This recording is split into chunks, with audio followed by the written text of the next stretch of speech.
जोड़ारे सांगर मुंड को हातुड़ी रे पिटी हत्या करिथिबा संदेह पुलिस तदंत जारी।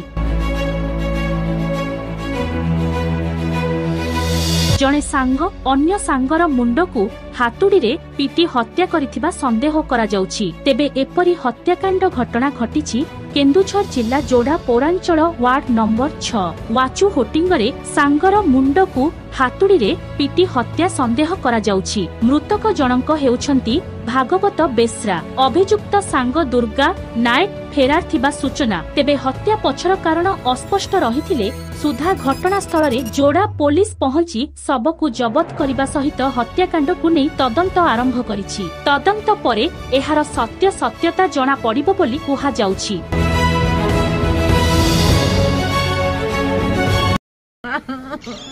की हला केमती की हला एटा आज्ञा सब बुबड़ा न्याव स्वामी स्त्री झगड़ा घर छाड़ी कर पड़ाई आस एंतरवी जेंती झगड़ा लगी पड़ाई आसला तार सांग लगे एटा देखला मोके मारी करे मरे देती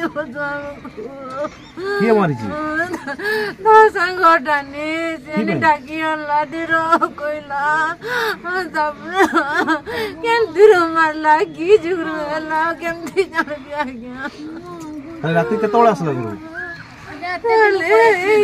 तीन सप्ताह को नहीं जीवो आसी की रासोई बाजे करी कांदी कांदी नहीं